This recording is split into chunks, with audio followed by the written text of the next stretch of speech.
He has a PhD in social anthropology. For over 25 years, he's provided professional advice to First Nations Indigenous organizations in Canada and has been directly involved in a number of Indigenous-led sectoral and comprehensive governance initiatives. He's a chief negotiator for West Bank Self-Government Agreement as well.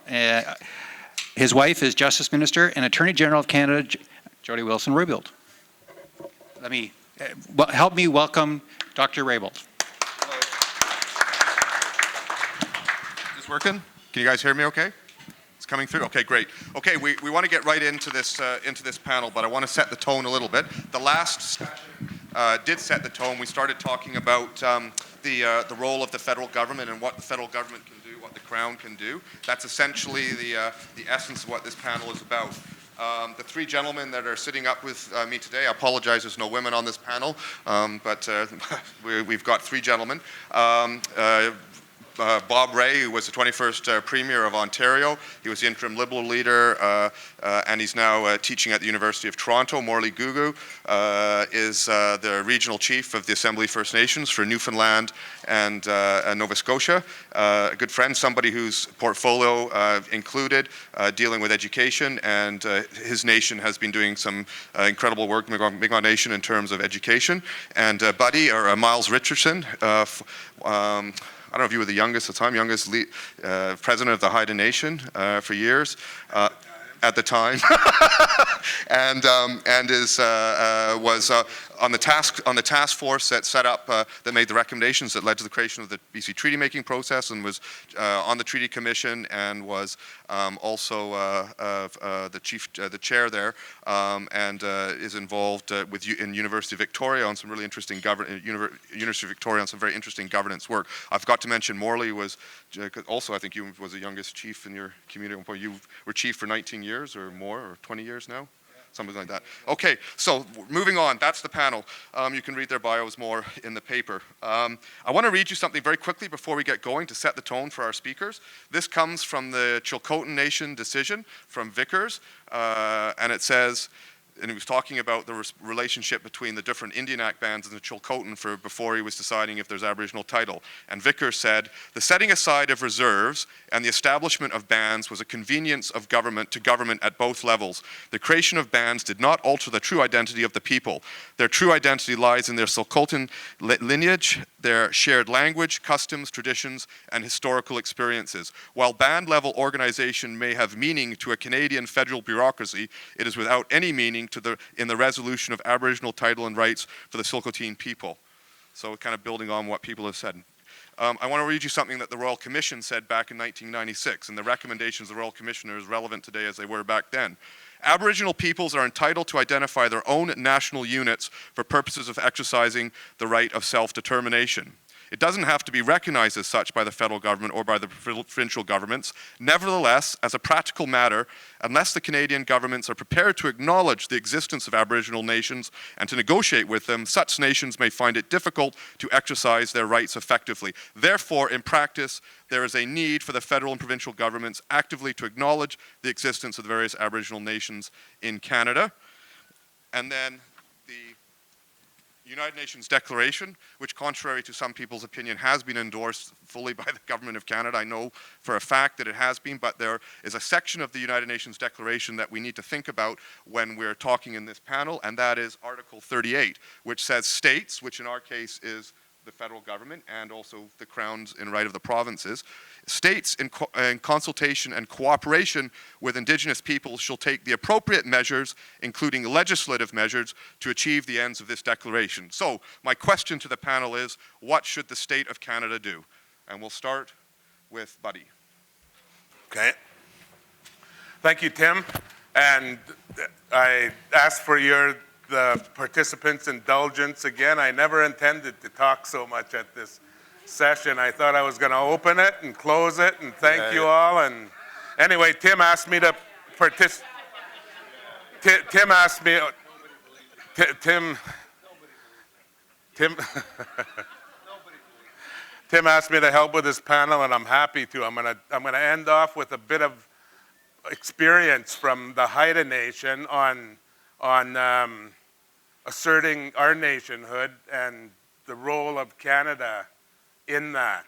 and just for illustrative purposes. But let me start off by addressing that point you brought up, Lee, earlier of what's our takeaway from here? What do we want to accomplish from this 2 days of discussion?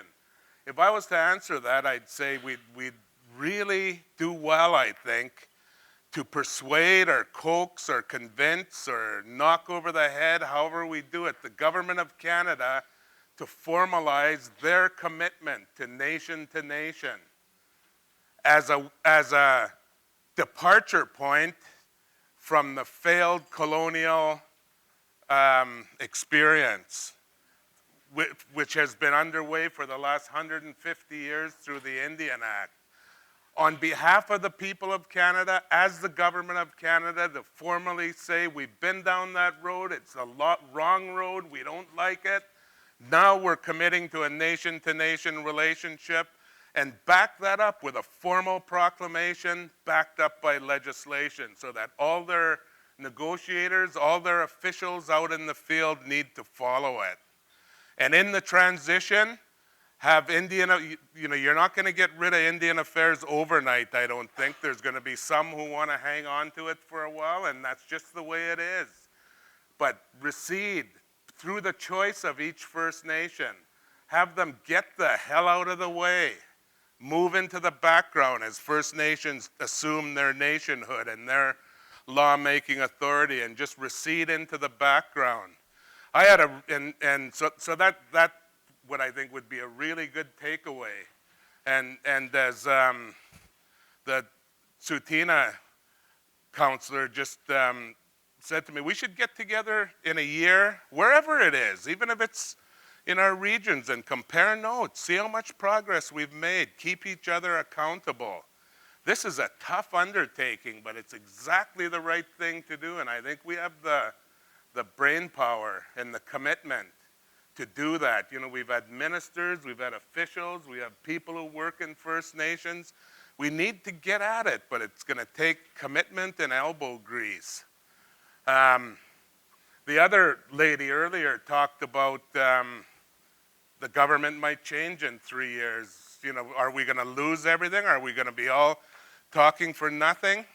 One thing I'd say to that is it's really important, and we got to look at this nation-to-nation commitment and implementation as nonpartisan on political terms. If somebody does something, specifically a government, federal or provincial, and the provincial governments have done a lot over the years toward this, and if they do something positive that helps you, say so. Stand up and support them. Say it's the right thing. My experience is when I was Chief Commissioner of the BC Treaty Commission, it was the late 80s, early 90s. There was a new as Chief Commissioner of the Treaty Commission, we relate with the Minister of Indian Affairs, the provincial minister in BC, and the First Nations Summit as the principals. So we talked every week, we talked amongst that group to keep the process moving forward. So the new minister comes to me as Chief Commissioner. He says, Mr. Richardson, I'm a new minister, a good minister, in their time does 2 or 3 pieces of legislation. You got any ideas for me? Said, thank you for that question. Here you are negotiating treaties in British Columbia, and at the same time you're shoveling out the Indian Affairs budget to all these 200 and something communities which are the colonial system that are at odds with treaty making. How the hell do you square that as minister? He says, what should you do? I said, what you should do is recognize each of our First Nations as we see ourselves in British Columbia, negotiate financing agreements with them, make sure that the accountability is not to you as the minister in Ottawa, but to the First Nations leadership in their nations. And you work out nation-to-nation accountability criteria for that. To his credit, he went forward and drafted the legislation, introduced it, and all hell broke loose. His consultation wasn't perfect. There was all kinds of reasons to go against it. It never passed. So now we still got Harold Calla flying back and forth across the country every week trying to fix it. You know, it wasn't perfect, but it was a step that was in my view, was worthy of support. Accountability in our nations. Accountability to our people, not to the minister in Ottawa. So anyway, if steps like this, even small steps, come forward, support them. I mean, this is serious business. Change takes effort. Change takes work. Just generally, what's the role, before I get into the Haida example, of the federal government?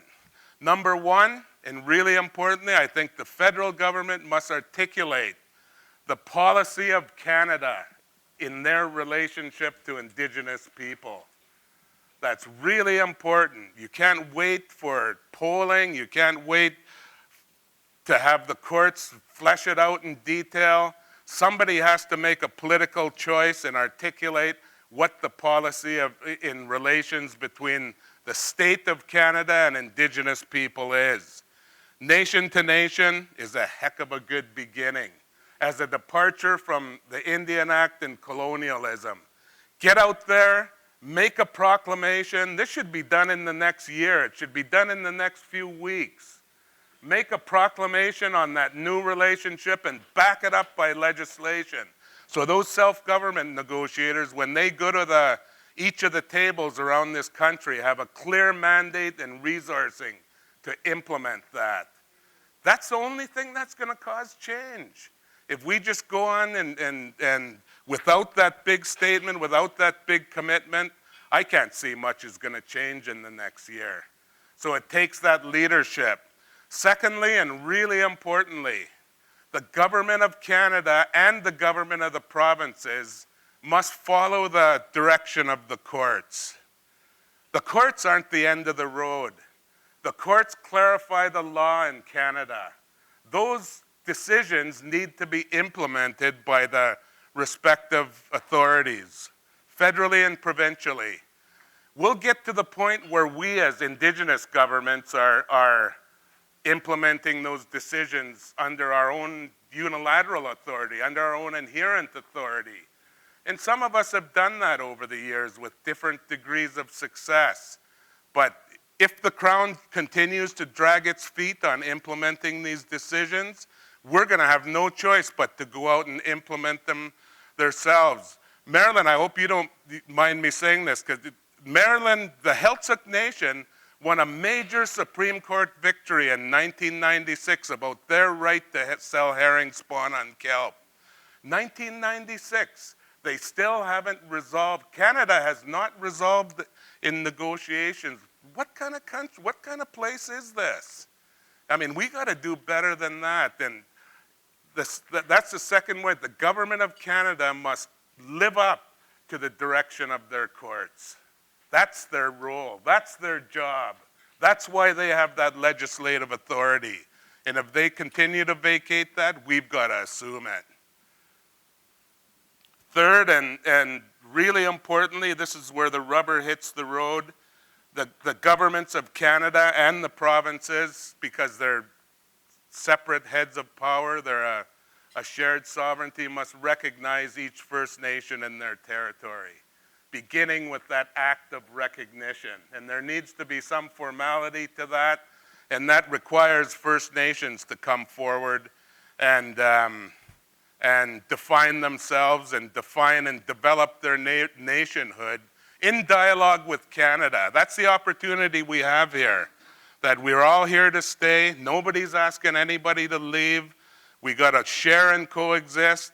Let's recognize each other and develop that jurisdictional relationship. Let's split up lawmaking powers as we see fit. That's what treaty making is supposed to be about. First Nations are going to retain legislative authority over matters that are integral, that are essential to who we are and to maintaining who we are as a people. There's some that will maybe acknowledge Canada and BC, or Canada and the respective province will maintain. There's some will share, but we need to sort those out, but it begins with recognition. So let me just take a quick review of the Haida situation and my experience with that. You know, today, when I look at that Haida Gwaii, I'm quite happy with progress we've made over the past 30 years, and that's mainly been through the will of our own people. Any federal lands, which is one protected area called Gwaii-Haanas, we have a nation-to-nation agreement. We make decisions with Canada 50-50. If we don't agree, we fight over it. We have resolved every issue, and some of them I didn't think in the 22 years since we've signed that agreement, I didn't think we'd make it through as partners. We made it through just because of that goodwill. We made it through every one of those agreements. 2 years ago, we raised a pole in Gwaii-Haanas at the Haida totem pole, celebrating 20 years of that relationship. It can be done. For the rest of the islands, working shoulder to shoulder with our neighbors and coastal First Nations, we've signed a reconciliation protocol with the government of BC, where we make decisions, joint decision making over every square inch of the land mass of Haida Gwaii outside of the federal crown area. Every square inch of other lands we make decisions on zoning 50-50. Nothing happens in Haida Gwaii without our consent, without our approval. And that gives us time. You know, it's not a panic anymore to resolve the title question. BC can't do a damn thing without us. I have no problem with them. You know, they're not an issue anymore. And in fact, when our nation, 5 or 6 years ago, went to the Supreme Court of Canada on the Haida, it was the tree farm license case, what became known as the Haida Consultation and Accommodation Decision. Our neighboring communities on Haida Gwaii came to the Supreme Court of Canada with us. They went and hired their own lawyer. They appeared before the Supreme Court of Canada and said, we choose to invest our future with our neighbors, the Haidas. We're here against you, Canada and BC. We're here to support the Haida Nation's claim because our future is intricately intertwined with theirs, and we're together with them. That's big progress. So how did we get there? And so the next step is just a matter of relationship building and time, and we'll sort out the lawmaking authority in due course. Not a panic right now, at least to me. 30 years ago, it wasn't so rosy. 30 years ago, they were threatening to cut the last tree on Haida Gwaii. They'd pretty well taken all the fish. They were spraying pesticides. Cancer was rampant. And then they were threatening to drill for oil and gas in our oceans. And this is when I came along, just out of school as I got elected president of the Haida Nation. And our elders were saying, my God, this situation is so serious. We can't do what we've been doing. For 100 years, we've been waiting for justice from the Crown. And in the 100 years, nothing's changed. This just isn't working for us. We've got to do something else, because if they drill for oil and gas, that's the death knell. We might not survive as a people. Every generation of our nation, for hundreds of generations, for 15,000 years, has met one test. They've passed on our legacy to the next generation. They told us we may not if we let this happen. So they said, let's quit worrying about checks from Ottawa and Victoria. That didn't make us who we are. Let's face the fact that we are Haida. We are who we are because of the richness of our home. We are who we are because of our relationship to Haida Gwaii, the lands and oceans of our homelands. And what we need to do is to stand up as the living generation, accept our responsibility for stewardship, and protector. That became, that was around the time you started too, Harold. That was a pretty hefty mandate. And that became our mandate as the young leaders of the Haida Nation. So, we'd go to Ottawa or Victoria and say, hello, we're the Haida Nation. And, who the hell's that? And what the hell? And I remember my first meeting with Minister McKnight. I come into Ottawa, we could only afford one ticket, so I came by myself, and our Member of Parliament, Jim Fulton, came to the meeting with me. So I say, Mr. McKnight, I'm Miles Richardson, I'm the president of the Haida Nation, and here's my list of issues, mostly land use issues. So Bill McKnight looks at me and sort of smirks and says, Mr. Richardson, I'm the Minister of Indian Affairs, not the Minister of the Haida Nation. I got up and left and never talked to him again. That was the nature of things. So we sat down and we said, okay, we need some legitimacy to our lawmaking. To make a long story short, we did two fundamental things. We drew up a constitution for our nation. We'd never had a written law.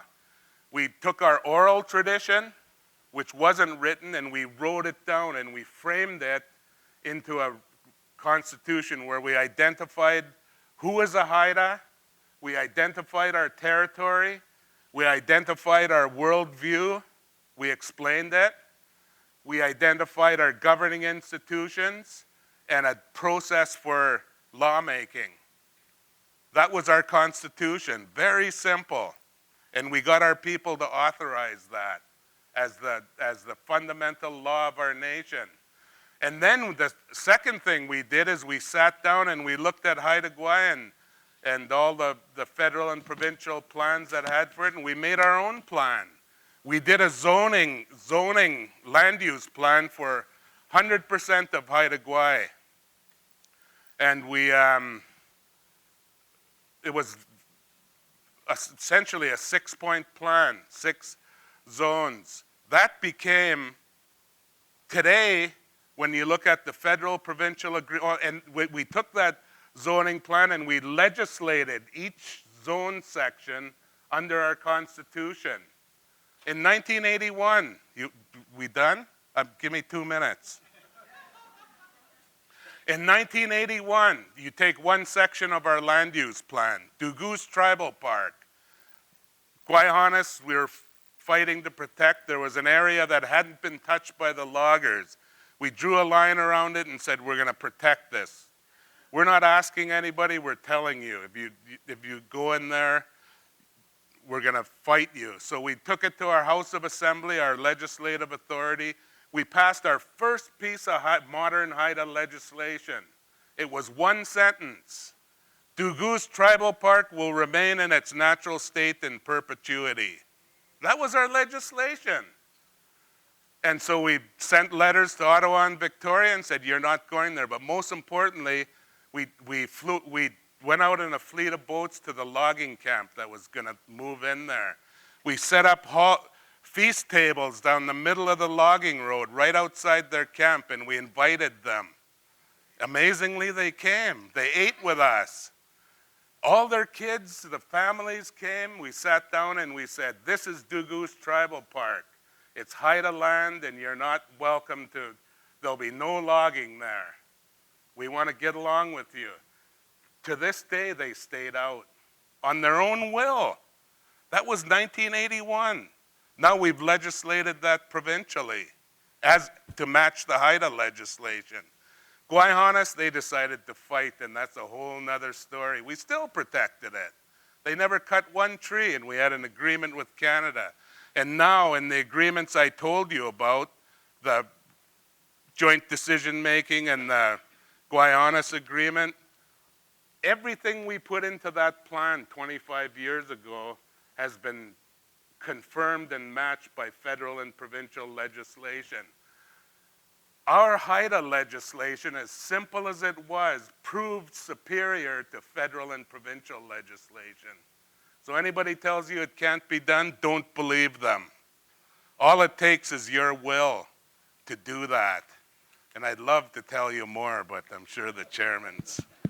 No, they're absolutely wonderful stories, and maybe in the questions you can answer some more about it. I mean, one of the keys to that story is recognition and just acting upon rights and the ability to actually impactfully build a system of government that is recognizable and is enforceable and is working. So we'll move to Chief Googoo and Morley to talk a little bit about his thoughts on where the government of Canada should go, the Crown should go, and some of your experiences in rebuilding institutions of Indigenous governance. Yes, thank you, Tim, and thanks for everybody having the opportunity for me to share my ideas on this. I've had a very long vision of trying to build a Nova Scotia Mi'kmaq government and have stumbled across a lot of barriers, not more into government, but also within our own people. And I just want to be able to share some of those things so that you don't feel that you're isolated and that chief or councillor down the road is such an idiot that this plan could happen. It happens all across Canada, right? You know, but there's some great ideas out there, but I find that we need to amplify the transparency and build the structure a lot more clearer so people can understand what they are taking as a result of the option of the Indian Act. And it was always scared and feared all these years. I remember a very good friend of mine, Chief Lawrence Paul, and I'm sure a lot of you guys know him. Never wanted to get out of the Indian Act and all that kind of stuff, you know? And he had a very good community, right? But at the same time, it offered safety. So you don't know what you were trading at. And that cultural shift even made our own people think, oh my God, I got to send my kid to a white school because they're never going to make it to anybody if we send them to the native schools. You know? And that was a sad reality. And more importantly, in the West, when I had the chance to take on the education portfolio, I saw schools ending at grade 3 to grade 6 to grade 8, and then astonished when I found out they moved away 75 to 100 kilometers away, you know? And then when we took over education in Nova Scotia as a self-government agreement, it wasn't like our top negotiating styles. Government wanted to download all these programs. We were only asking for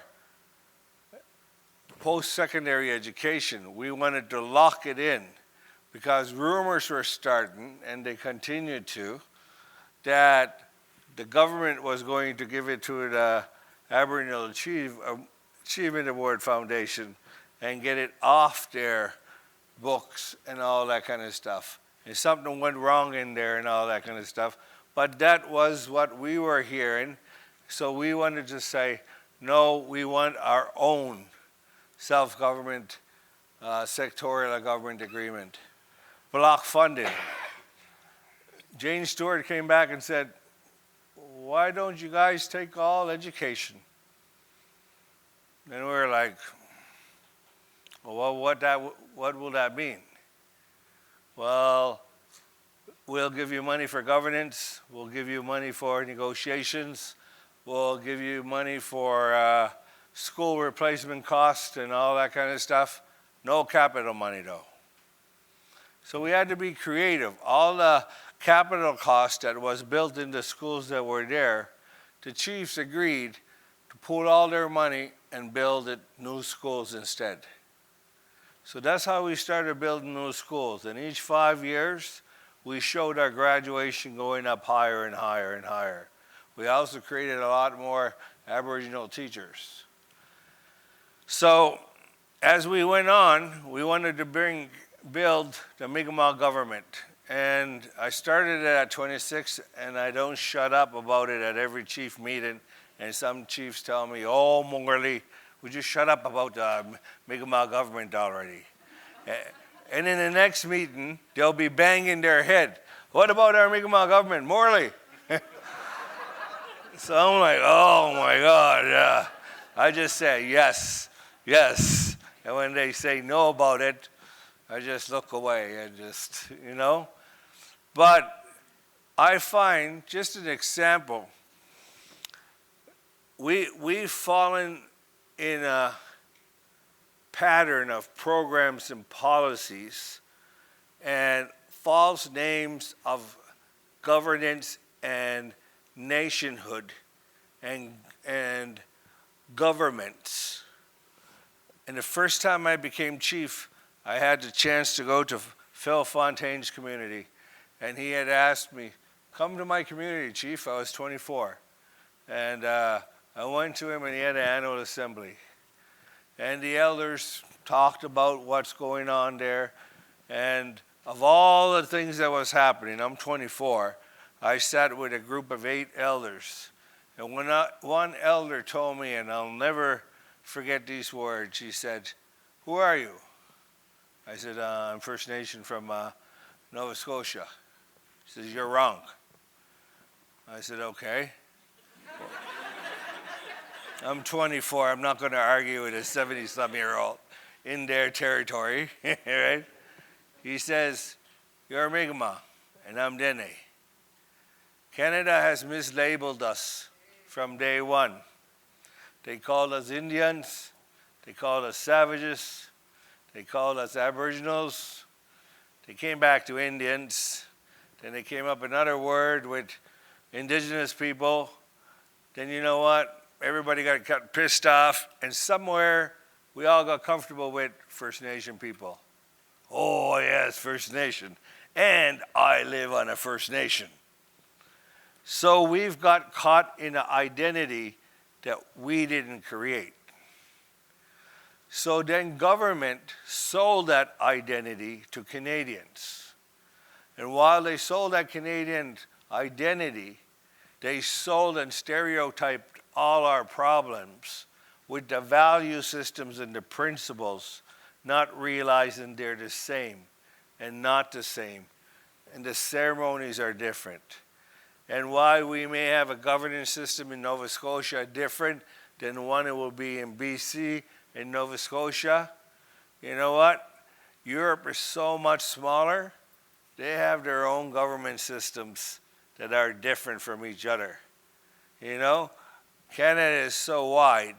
We are and should have our own governance systems that are different. So when I hear governments talk today and say, I want to talk to you about nationhood. And I am very, very good friends with Jody, not as a justice minister at Morley Googoo, but as a regional chief, you know. Just like chief and councils, you get your favorite councillor and you get your favorite chief. Well, Jody and I stuck together in a lot of things. And I was very proud of her to get the justice portfolio. And she had mentioned in one of the speeches at the AFN Annual Assembly, she said, I want to make sure I recognize your governments.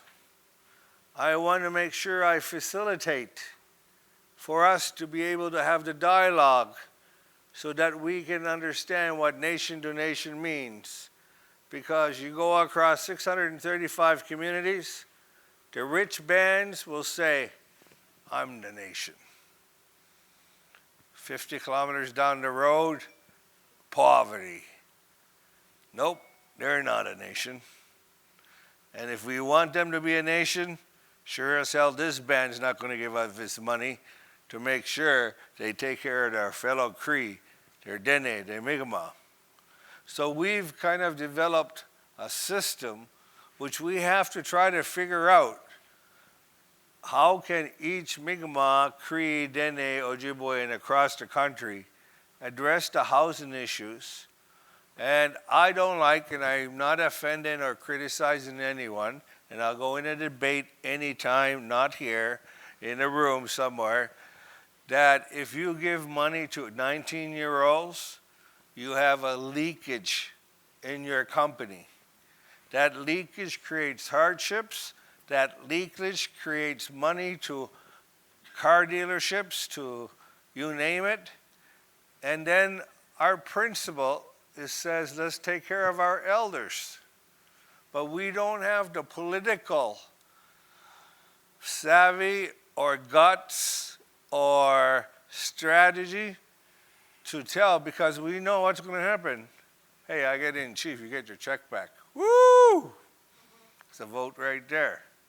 So we have to be able to show that if you're going to have a pension at 55 and try to create an equal quality of life for our community members, why should a non-native guy be able to go retire at 55, 60, or 65 when our 55, 65, 60-year-old starts getting arthritis, stress, diabetes because he doesn't work anymore, because his physical body doesn't allow him to go be the carpenter and the carpenter boss he used to be, you know? So there's real gaps in our system, and we do have to split up into teams.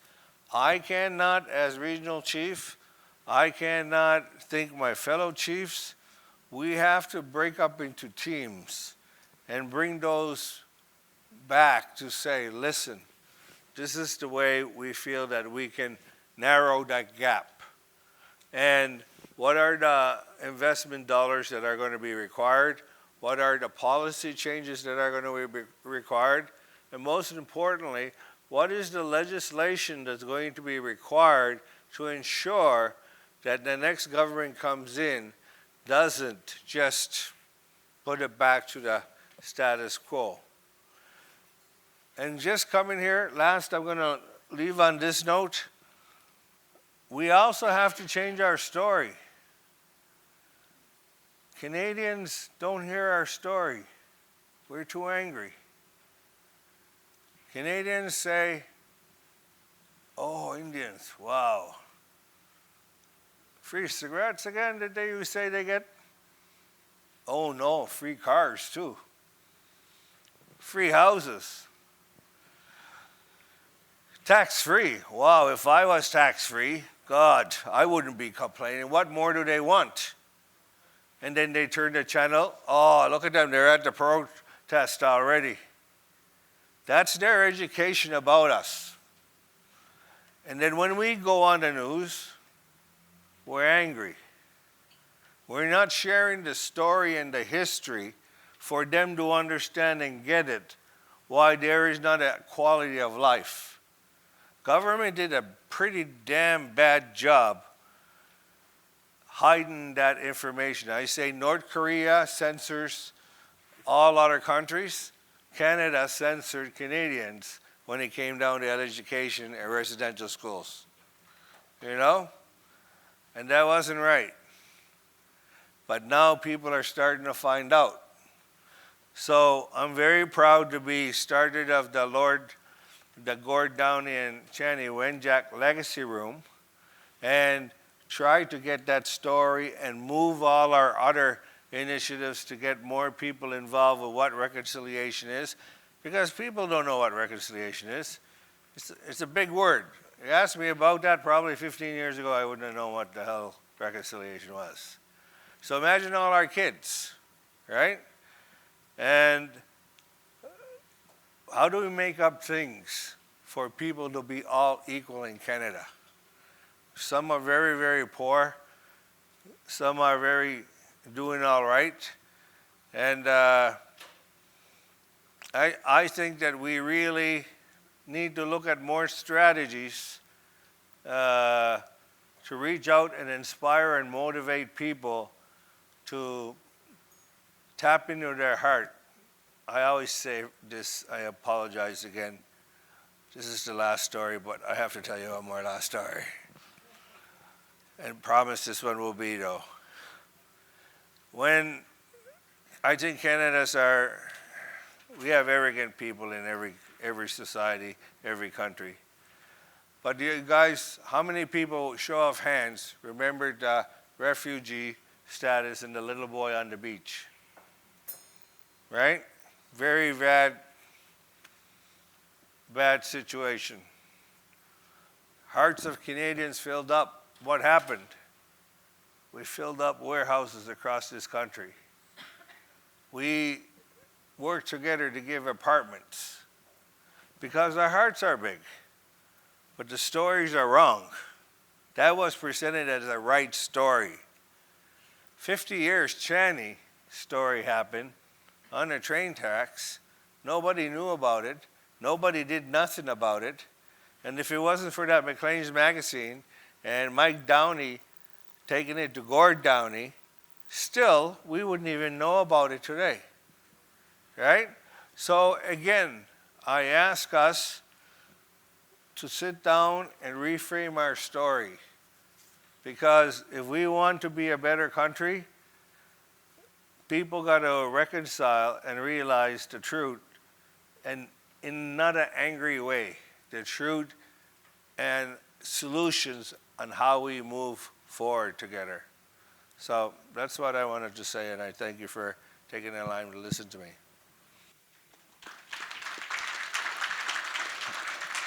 Thank you, Chief Googoo. Reframing the story through reconciliation based on recognition is tied into what Miles was saying. So, Bob Ray. Thanks very much. It's a real privilege to be here. And I'm going to start with a story of John Diefenbaker was giving a speech late one night in Prince Albert, and slowly but surely the audience started to leave the room. And by the time he finished his speech, there was one man left in the room. And finally, he sort of turned to the man. He said, if you don't mind my asking, sir, why are you here? He said, oh, I'm here to thank the guest speaker. So I don't know which one of you is going to be the last person in the room. Probably Buddy. So. Well, Buddy and I can keep talking because we've got a lot of stories to swap over the years. I wanted just to kind of make a couple of very brief points because I do want to get into the questions. The first one is that I think in order for the process to get stronger and better than it has been across the country, because it's very uneven across the country. There are areas of huge success and real progress in creating stronger, prouder, more successful governments and communities. And I can also tell you some stories about things that have where things just haven't moved. And we just haven't seen a lot of movement. And I think it's good to be here with these two gentlemen because they've been part of experiments that have really succeeded and established a whole new model. The Mi'kmaq education story is one of the great success stories of our country. And somebody was asking earlier about outcomes. It's important for everybody to understand the outcomes now in the Mi'kmaq school system are higher than they are in many, many other neighboring schools. And it's because of the success that has come from a plan, self-government, knowing how to go forward, having a goal, achieving the goal, moving on. And that's really what I want to start with. Don't ask the government to solve your problem. Don't ask the federal government and don't ask the provincial government. Why do we, how does a case get heard in the court? A case gets heard in the court because the Crown is on the other side. We talk a lot about how these great Supreme Court decisions since Calder in 1973, which was the first big decision. Well, let me just remind you, either the federal or the provincial government has been on the other side of every single case since 1973. So if you're waiting for the Crown to define self-government or define the relationship, you'll be waiting for a long time. The definition of the relationship and the definition of the goal has to come from within First Nations communities themselves. That's where it starts. And I think what's great about Miles' story is that that's what it's all about. Don't wait for the Crown to tell you what your jurisdiction is. Tell them what your jurisdiction is. Don't wait for the Crown to write your Constitution. Write it yourselves. It has to come from within. And part of the challenge that we face is that and I make this observation, this may be a very career-shortening move, because I'm still practicing Indigenous law. And you may just say, well, that's one guy I'm not going to go to. But what I want to suggest is that from my observation the last several years, the internal divisions have been the killer. Even in terms of saying, Miles was saying, let's define our jurisdiction and our boundaries and then negotiate with the provincial government in British Columbia. Well, yes, but what's the biggest issue now in British Columbia? The divisions and the differences between neighboring nations. What is the boundary? What is the border? What do we do about areas where there's a difference of opinion as to whose traditional territory it is? And those are issues that can best be solved not by the Crown, either federal or provincial, but by and among the First Nations themselves. The second thing I want to suggest is, and it's been talked about, I just want to emphasize it from my perspective.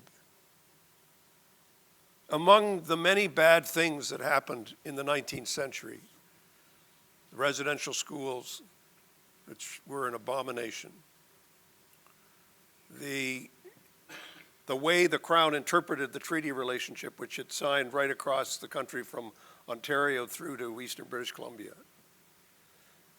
and the Indian Act, they were all based on the premise of racial superiority, of the fact that the only government that mattered was either the federal or the provincial government, but it was settler governments, either federal or provincial, that Indigenous communities were incapable of governing themselves, and that therefore the best we could do would be, in the case of the Indian Act, is create 634 sandlots across the country and say, you guys go play in that sandlot, we'll send you money every year, and that'll be your government. Without any regard to language, culture. I mean, even the treaties were signed. They mixed cultures and languages and peoples and nations, and then they divided them all up. So now, the big struggle we have in coming out of this, it's my feeling anyway, is the need to create unity in the nation, for the nation to define itself, to reinvigorate language, to reinvigorate custom, to reinvigorate law, to reinvigorate all of the things that, we need to keep on reminding everybody about this, is they were there in 1604. They were there in 1200. They were there in 600. They've been there for thousands of years.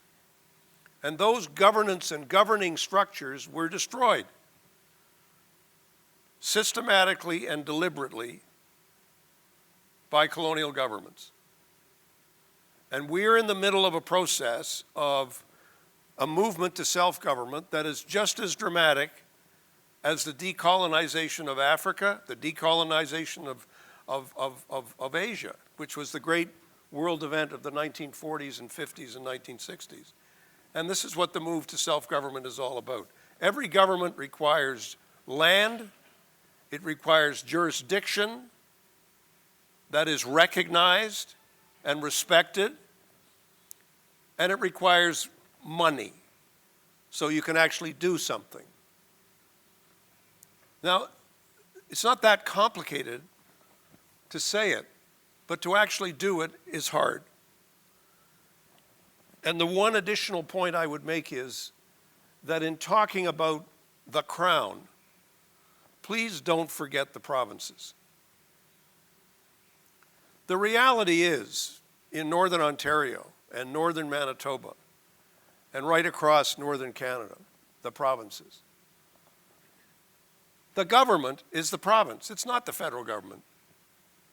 The federal government has a relationship because of the Indian Act and because of the Constitution of 1867. But it has interpreted that relationship in the narrowest of ways. More than half the First Nations population does not live on reserve.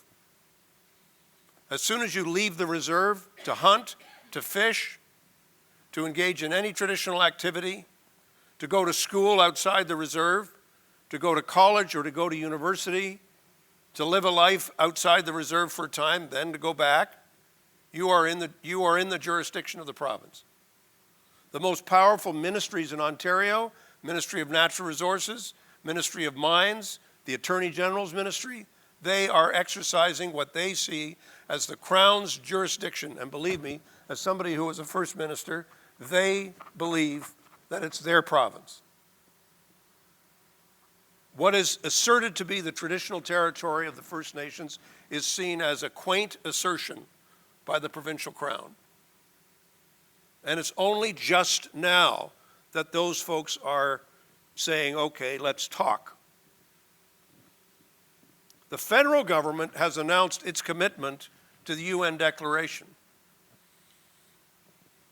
Name me one provincial government that has said, we're committed to UNDRIP. No, I'm sorry. There isn't one. There isn't one that said, we will undertake to make sure that our laws conform to the UN Declaration. Tim said, whispered in my ear, Alberta. I was asking a question. Well, no, I was just saying, no, it's fine. Because the problem with Alberta is, Alberta's been very careful. Alberta has said to its ministers, please tell us how UNDRIP can be made to conform to Alberta and federal law. Well, that's not adopting UNDRIP. So we've got a long way to go. It's a real struggle. And I agree everything that's been said, Morley, about the stories that need to be told, how we need to explain to Canadians what this is all about. Because the real challenge we face politically is that most of the population of Canada is not Aboriginal. And they have to be persuaded. Well, in part they have to be told by the courts what the law is, which is great if you can win. But they also have to be persuaded that the moves that are being made make more sense. And this is my last point. We talk a lot about Aboriginal governance and government. Let me tell you something. Non-Aboriginal governance and government is a mess. It's a mess. What sense does it make for the government based in Ottawa to be telling people who are living thousands of miles away how they should run their school system, or how they should get their health care, or how much they're allowed to get for this or that? It makes no sense. It makes no sense. You have people living here who know almost nothing about the conditions under which people are living in the places which they have the effective financial and legal control over. It's nuts. It's inefficient. It's wasteful. Hundreds, billions of dollars are wasted. We shouldn't be afraid to say that. We said we can actually spend this money more wisely, better, and more effectively than you can. Give us the money. And yes, as Mike DeGagne said earlier, give us the public servants. You're spending close to $1 billion a year on the bureaucracy here in Ottawa. That's a lot of money to be locked up. Policy work, rules work, creating all of the structures. That's money that could be put to good use in Northern Ontario and Northern Quebec and right across the country. It's right there. It could be done. But that's the agenda. And the final thing I want to say is it's so important for a political governance agenda to be created by First Nations people themselves, to be agreed upon, to be debated, and say, here's the agenda. And it's not just a vision, it's not just a dream, it's a set of practical steps that lead to self-government and make actual progress on the ground. And that's once that agenda is created, once it's shared, once it's in a little book, everybody can read it, here's our agenda, here's what we want to do, then it can get done. And you can say, are we getting there? And governments will say, what do you want? They say, it's right here. Here's what we want. Here's what we want to do. And it's so important that we get to that point of practicality in taking the human footsteps to better governance. And these two gentlemen have done it, but we've got to find a way to help other people to do it as well.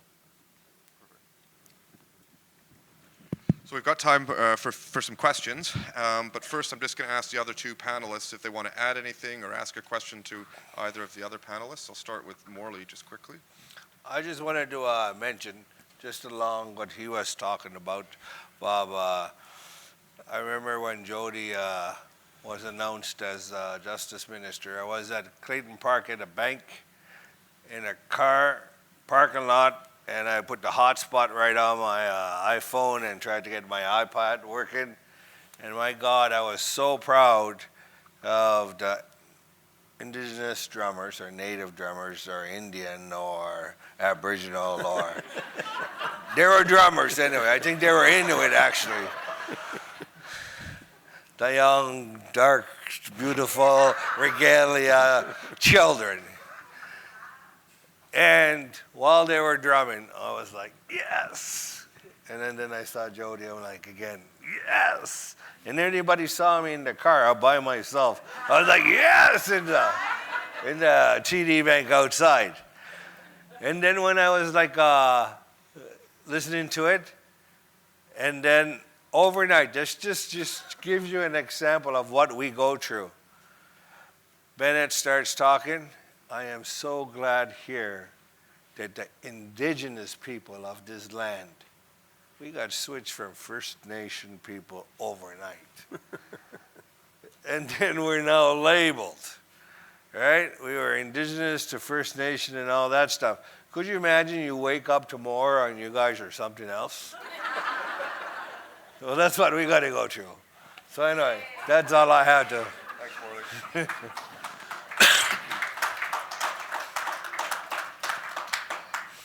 No, I just wanted to thank Bob for that good joke. I think I related it to it a little too much.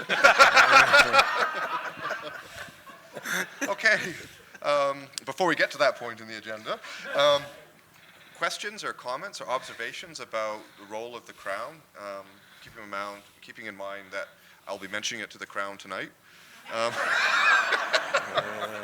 Although Sleeping on the couch. But in all seriousness, you know, it's sorry. But in the robe. I just wanted to build on Miles' point, or put it out there, that around this nonpartisan discussion, because it was Brian Mulrooney that was across the table for the Section 35 talks, and it was Stephen Harper who apologized to residential school survivors. So I think it is really important, and I hadn't really thought about it in that way. But if we're talking about all of Canadians, but we're also talking about the Crown, it is not the Liberal Party of Canada or the Conservative government. We have to make sure that we remember that in these dialogues, because then the window doesn't close in 3 years. Yeah, I would disagree entirely with not entirely with the idea that the window closes. We don't have much time. I'm agreeing with you. I don't think the world comes to an end because of some partisan window.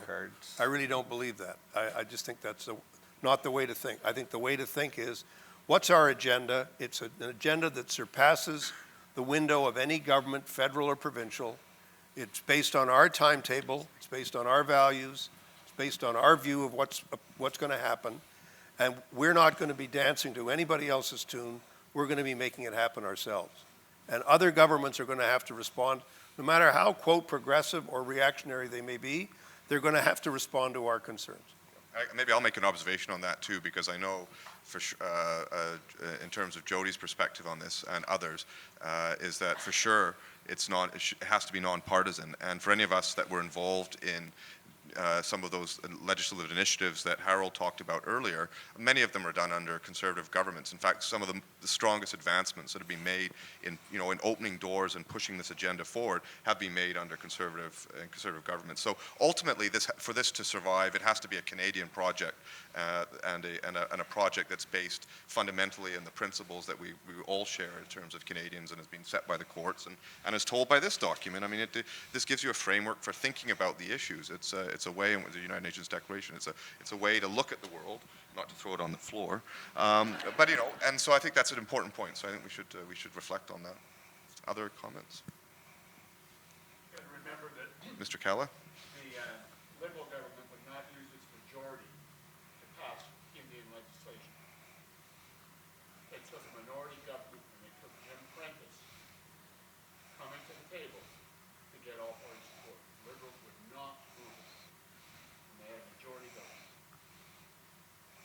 We had to go 3 times to the House to get the Fiscal Management Act passed. Well, I've joined 2 political parties. I'm not going to join a third one. You never know. There might be an Indigenous political party at some point that might accept the odd non-Indigenous person. So. Question in the back.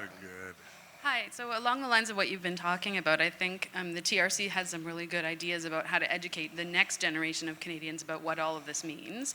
But that means we have to wait for my kids to be old enough to start lobbying their government. So I'd be interested in your views on what we can do now to start telling the right kind of story and get real Canadians involved and invested in these issues. I'd like to answer that. Well, just one thought I had is just today, just listening to people, reminded about how we're getting much better education in the schools. One thing we could ask every government as it's sworn in is let's have a 2-day, 3-day retreat where the cabinet members, every single cabinet member, or every MP, every legislator has to listen and learn to the story of the First Nations people in their province or in their country. And just to do it as a formal thing, just say this has to be done. You need training. You need to be trained. You need to learn and make it happen. We're starting to do it in law schools.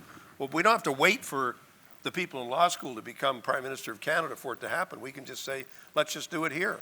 And you know what? Don't even wait for them to say yes or no. Set up the school, set up the program, and say we're inviting MPs to come and we would like the Premier or the Prime Minister to tell his MPs and MPPs they have to turn up. I bet you they would. Buddy, and then Morley. So I think that's a really good question is how do we tell those stories positively? I think really importantly is just be who we say we are. That's essential. And, we don't our cultures are beautiful.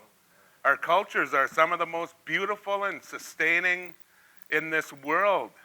And we don't have to be cranky about defending them, getting out there. We can express it in the beauty that they are. And Bob's point's really well taken. Whenever we do something outside of the status quo, the Crown's in court with us.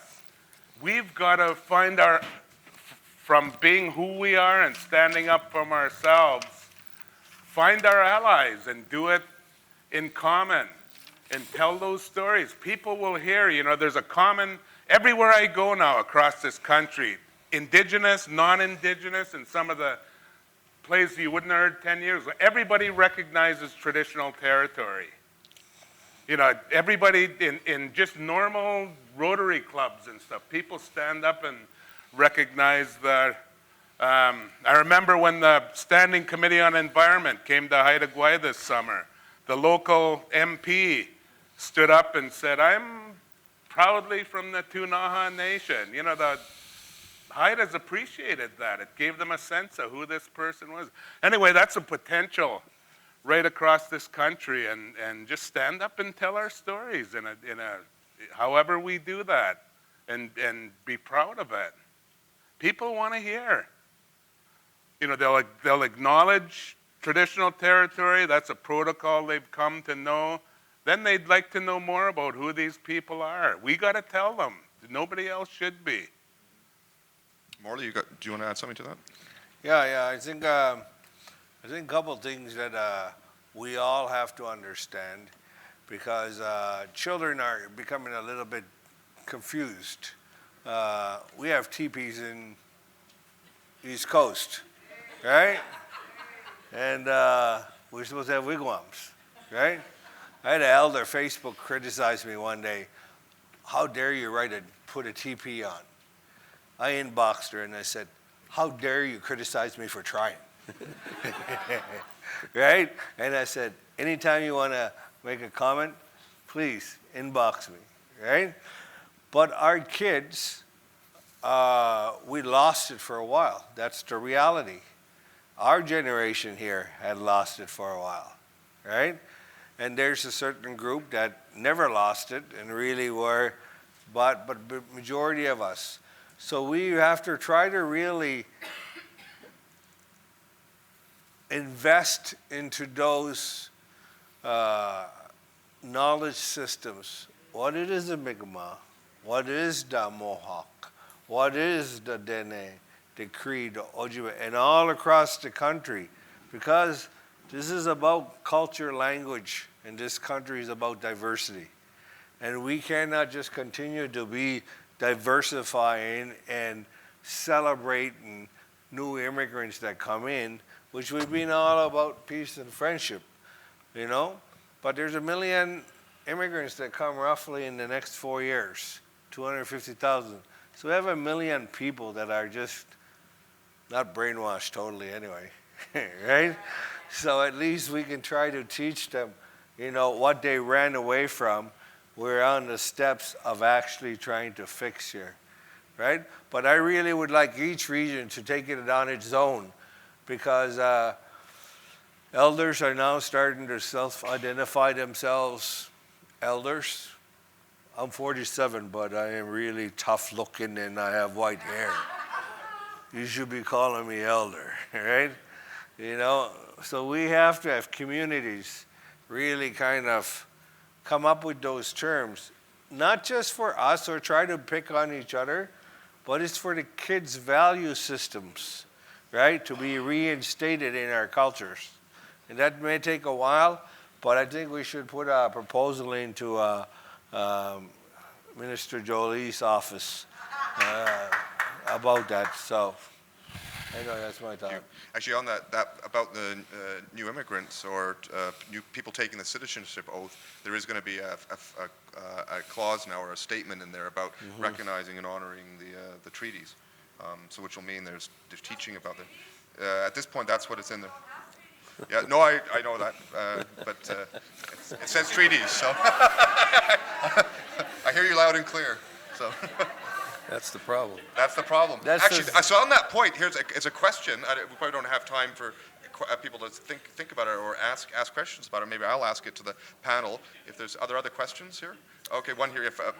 What is there a different approach or policy? Is there a different approach or policy whether or not you have a pre-Confederation treaty or historical treaty or unextinguished Aboriginal title? Should the Crown be taking a different perspective of recognition depending upon whether or not what time you made some agreement with the Crown? I mean, I don't have an answer. That's just it's a question, because we've got pre-Confederation, we've got post-Confederation treaties, numbered treaties, and we have nations with unextinguished Aboriginal title. So. The question here from the... Okay. I just want to add, I think we're going to have to, because I talked to the youth about this, I think we're going to have to, one, create what the base of our tribes and their regalia and all that kind of stuff, but also not limit them to boring each other's styles to make their beautiful regalia. Right? Because we used to borrow anyway, right? Yeah. But now because we have social media and can ship stuff to each other, right? Those regalias now have totally become different, right? But it's the principle of the thing that I love is that they're proud of wearing it, you know? And that's what's most impressive for me. Scott? Just building on the last question. It is. I guess more to you, Regional Chief Googoo. The question of building allies. I mean, I know that you're short of resources, and the Assembly of First Nations short of resources, lots of activity now, and it'll gradually go into bilateral discussions, and then eventually, if we're lucky, something significant will emerge where you need the support of Canadians to help tell the story, to help dialogue about it. But I often, well, I seldom see that effort to build allies, to reach out and identify allies that can help you, support you when you need it. Do you have any thoughts on that?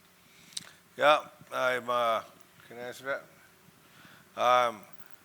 This year when we went into National Chief's discussions and planning on the new year after the Liberal government came in, he approached each and every one of us, what kind of portfolio would you be interested in?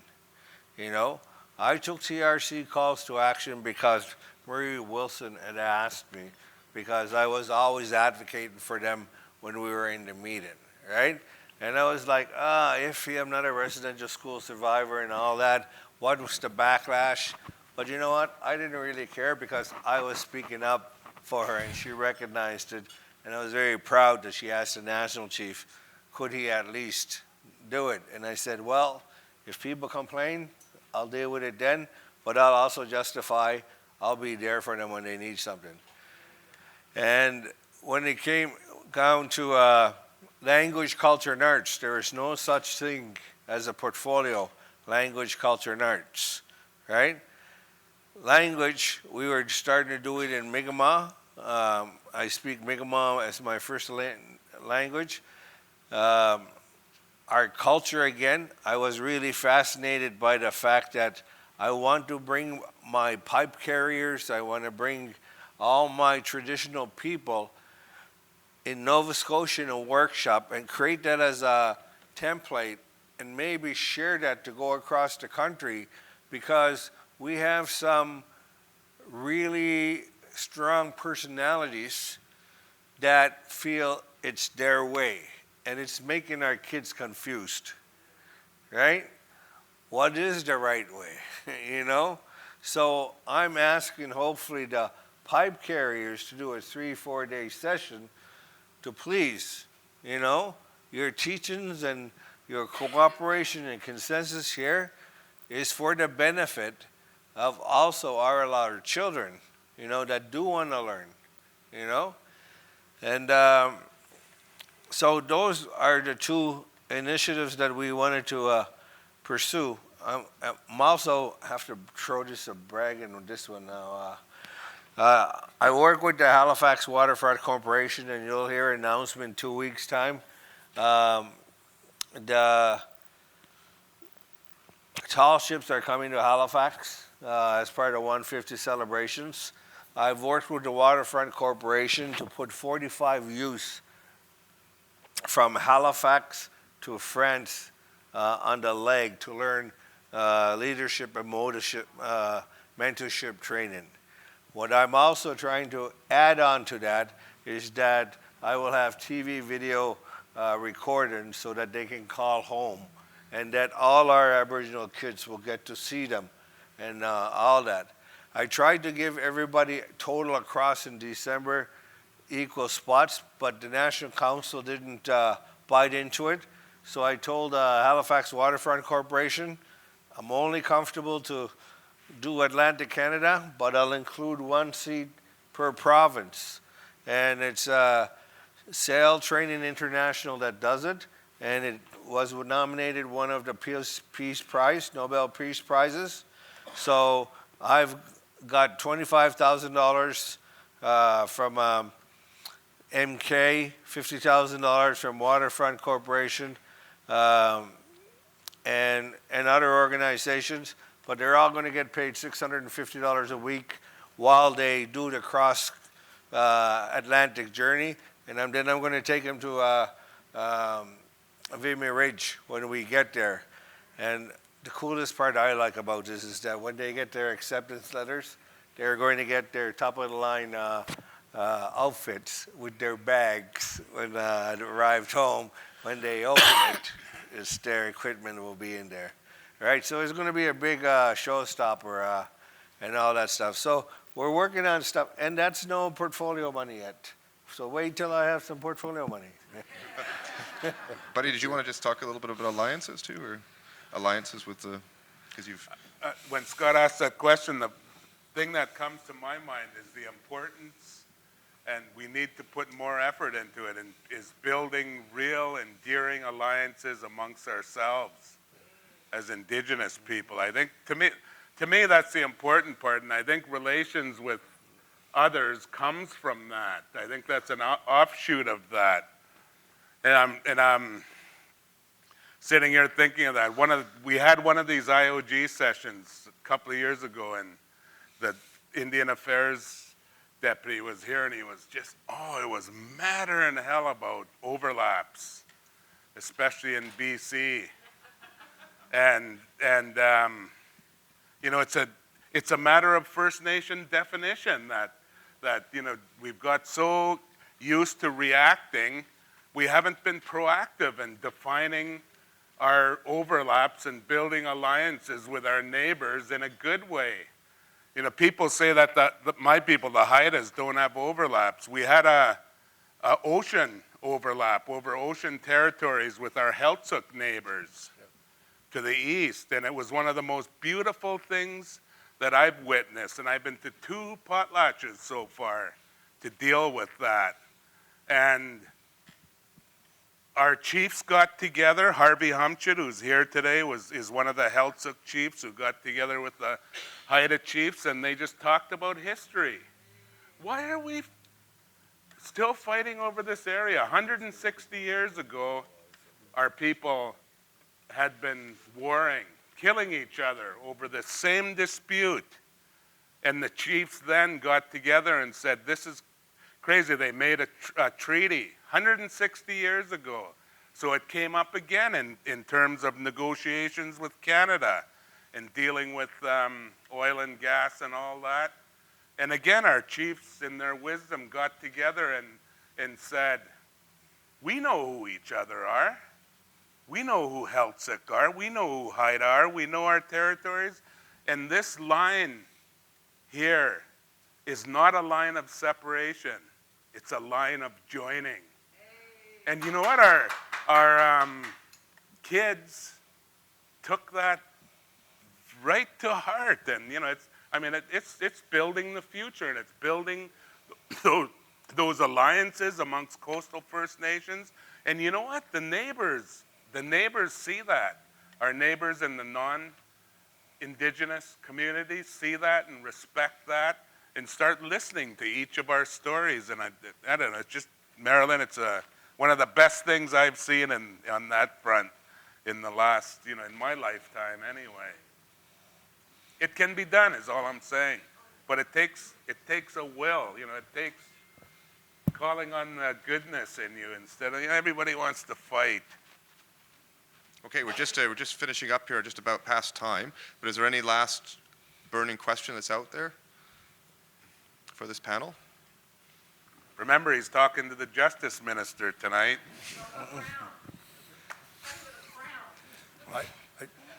Does anyone from the panel want to have some closing words? I just had one thing I wanted to say.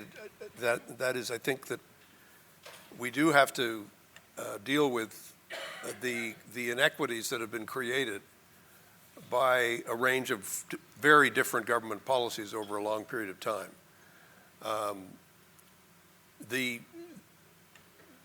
federal government has taken the position after the Calder decision in 1973 and Mr. Trudeau's vision of the white paper was knocked out of the park. They said, okay, we'll sit down now and we'll negotiate with those bands and those nations, didn't use the word nation at that time, those communities that have not signed treaties. So this has given rise over the last 40 years to a whole range of self-government agreements and a whole transformation of governance in northern Canada, to the Nisga'a Treaty and a whole bunch of other things that have happened. And the one part of the country, and James Bay, of course, and now a big 25-year negotiation in Labrador for the Innu in Quebec, the one part of the country that has had no negotiations on self-government, has had no devolution, nothing at all, are the people that signed treaties before. And so you've got to ask yourself a question. Why would we punish the people who went along with the treaty proposals in the 19th century and frankly ended up getting nothing in return, like nothing, $5 a year? And you'd have to ask yourself, you look at the variation in what has happened, you've got to say there's some inequities there that have to be addressed, and there's some greater understanding that needs to be reached. Now, the pressure for that change is coming from within the First Nations themselves. And the interpretation of the treaty that has long been buried inside a lot of First Nations people is now starting to come out and saying, we never gave up our land. Why would we give up our land? What do you mean we gave up our land? It's not our land to give up. It belongs to the Creator. So why would you think that the deal was, you give us the land and we'll take care of you, whatever the hell that means? Well, then they sent them to residential schools and they did everything else. So we've got to deal with those injustices. But we deal with it in a way that looks forward, that creates a forward-looking agenda that says, okay, how do we renew this relationship? Because it's gotten off to so many false starts and so many bad beginnings. And that's why I come back to my point. The definition of how to start has to come from within. It's not going to come from Ottawa, and it's not going to come from a provincial capital. With great respect, it's not even going to come from any one minister. It's going to come from within the First Nations. And I think that's where it starts. Absolutely. Thank you very much. And just, Applaud, please. I haven't heard anything. He hasn't had any applaud. He's a politician, so I'm just joking. Retired, recovering politician. But to restate that point a little bit, because it's actually a critical point. If you start from the perspective of recognition, that you recognize Indigenous nations, then does it really matter whether or not you made an agreement with the Crown pre-contact?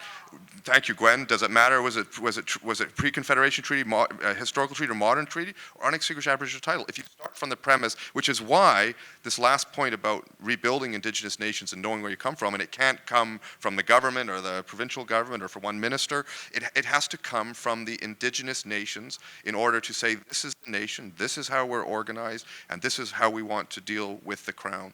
And it really shouldn't matter whether or not it's pre-Confederation treaty or post-Confederation number treaty or unextinguished Aboriginal title, simply by fate of history when someone said, hey, I'd like to come to your land and take it from you, right?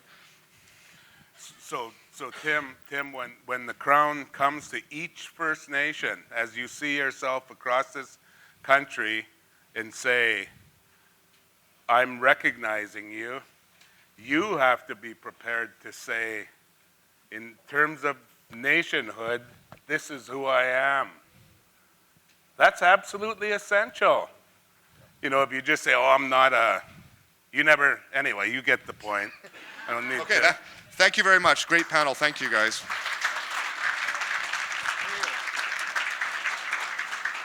Well done, Tim. Miles, can you actually stay up? We're just going to do the closing now. We're going to do the closing. Closing remarks. No.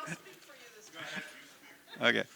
Also, I'd like to ask Elder Gordon Williams to come up too as well to do that closing. No, he'll go. There won't even be a closer. Miles, you blew it. Well, thanks, everybody.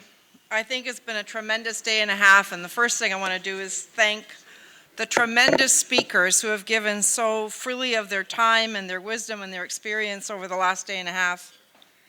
Because without them, what would this jam-packed day and a half have been? There are many exercises of this nature and many discussions of this nature playing out across the country, but I have to say, and I don't think I'm overly biased, that the last day and a half has been jam-packed with so much that capturing it all in a report is going to be an intriguing piece of work. Saying that, I have to also thank the staff, the IOG, that made this happen, Barry and Dan, and in particular Tim and Harmony. Marcia, who put together that paper for us as an attempt to sort of summarize these very important issues, and I, like Scott, think this is a tremendous paper. I also want to thank two of the greatest volunteers the world ever had, Marion Lefebvre and Scott Surson, who give tirelessly of their time, and I mean as volunteers, to all of this work because they believe so much in these views.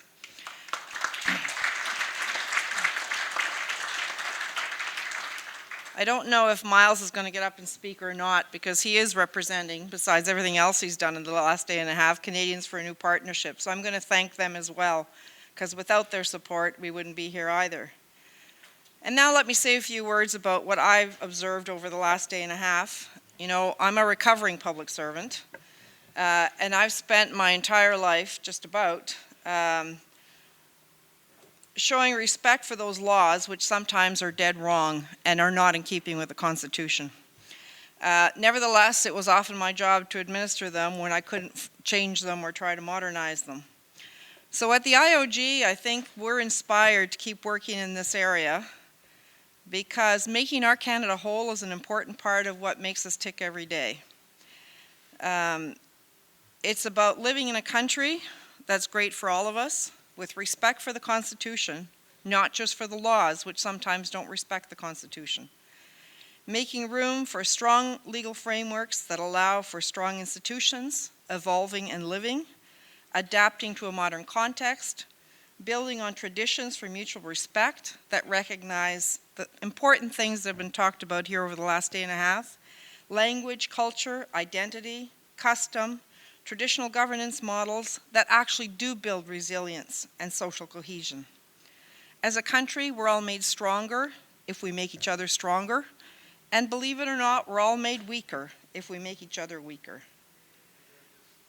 The rest of us have to keep up, the rest of us who aren't part of First Nations or Indigenous Canada, Métis and Inuit, have to keep up that respectful dialogue.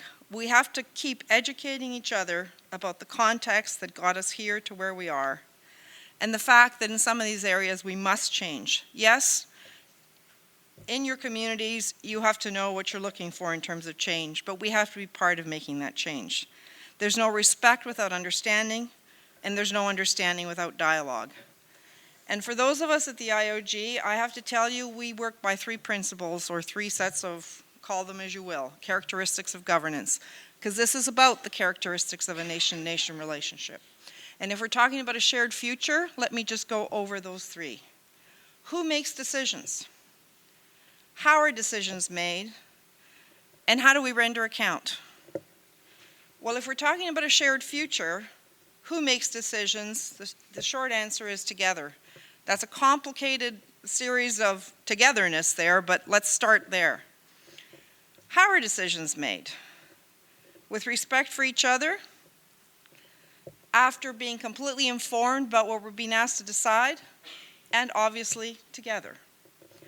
And thirdly, how do we render account? Well, the short answer is to each other. Now, those principles apply regardless of what level of government we're talking about, whether we're talking about the nation, whether we're talking about provinces, whether we're talking about cities, whether we're talking about First Nations, Inuit, or Métis. If rule of law matters, then how we live together has got to be reflected in our laws at all levels for our joint future. If our laws, our institutions, our policies, our fiscal arrangements, and our programs don't reflect this reality, then we fall short. And we know that part of the Crown, known as the Attorney General for Canada and the Minister of Justice, has been asked as part of her new mandate to take on a review of some of these laws. There is an urgency to it. Building your and our diversity into Canada's present and future is one of the things that's supposed to be the greatest strengths about Canada. So I go back to the words of Elder William yesterday before he closes the day for us. He talked about, in his prayer, a good heart, good spirit, and good minds will help us resolve many things. So I don't know if Miles is going to say a few words, but I will say that on behalf of the IOG, thank you. On behalf of the IOG and on behalf of Miles and Canadians for a New Partnership, because it is his nightmare that he's the last one in the room, and on behalf of Canadians for a New Partnership, we hope, we hope very much to see you all in Vancouver, hopefully at the end of April, in what we're going to tackle next, which is the area of jurisdiction. So remember, we're doing 5 of these. This has been the first one. Nation building and nation rebuilding. Jurisdiction is our next one. Intergovernmental Fiscal Relations will be the third one in Toronto. And collective governance and wealth creation will be in Halifax. And then finally, we'll come back and wrap it all up in one big shebang sometime in September back here in Ottawa. So on behalf of all of us, we hope to see you in Vancouver. Thank you very much for having been here for the last day and a half. Thanks to our great speakers. And Elder, I'll turn it over to you for our final prayer. Thank you.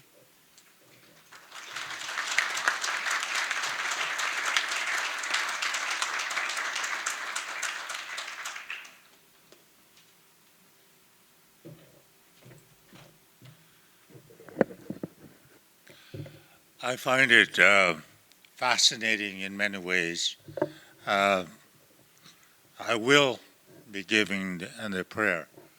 And I don't know how many of you know who I really am. You know?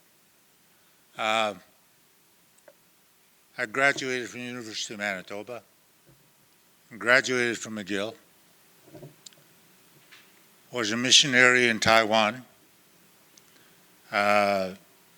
traveled extensively in Canada and the United States, doing all kinds of crazy things, speeches. But my first love, which got me to where I am, which people don't know, which is fantastic, is I sang and played the guitar to get myself through university. Yeah. And I put it away now. It did its task, and I'm happy I don't have to do that anymore. But back in the late 50s, early 60s, when I was doing it and going through university, I had, back then, which I think was a relative fortune, I used to get $400 an hour. Yeah. So that carried me through.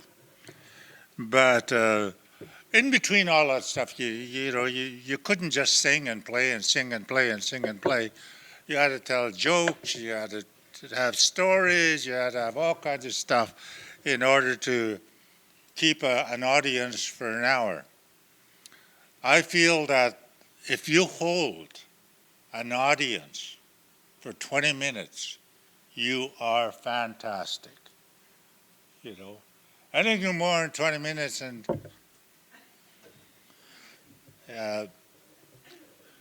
I know that because I've also been a minister for the last 50 years, and I see many of my congregation nodding off every once in a while. And you know, by then, you got to stop. You can only say certain things long enough before people get to the point where time to go to sleep. Anyway, I've had many different careers over the years, and was a minister, was a missionary, was an entertainer, was, all different things. But each one of them served a purpose at the time I was doing it. You don't do something just like that. You have to have a reason to do it. And all of those career changes has made me what I am. Sometimes I wonder whether I'm a good facsimile of it or a very poor replica. you know, because at times you find that you want to tell stories about interesting events in your life, and they may not be that exciting. So after a number of years of doing speaking and preaching and singing and all this other stuff, I decided that, you know, you could have one really good speech, but that wears out after a while too. So I don't go back to any speeches I've done before, because if you don't have new material, you become old news. Okay? And the worst thing you want to be is old news. But it's been a pleasure being here with you, listening to the different people, looking at these auspicious people here in the front 4 chairs. Each one with their own gifts and ability to share. We need to take time off every once in a while, and I say this with a great conviction. Every one of us has a gift. It may not be to speak, it may not be to sing, it may not, but you have a gift. And the thing is, how do you use that gift? When do you use it? You have to take an introspect look at yourself and begin to think, what have I done today that makes me unique? Too many of us, in the course of our walking step by step on this earth, we don't give thanks for what we have. We don't really share from within. In many instances, we do it very plastically. It doesn't do very much. So if I leave anything with you, I would say, be real. Be real when you meet everybody, because everybody you meet is important. If you don't see them as important, then it's a reflection upon you in terms of how you see yourself. Enough preaching, eh?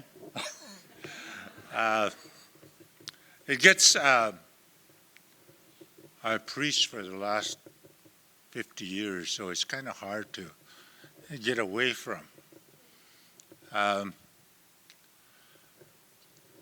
One of the fascinating things that we all come to realize is we're not smart enough to know when we've gone over the limit. I've gone over the limit, so I'm going to be short. Okay. All right, let's close. Great Spirit, this has been a good day. A good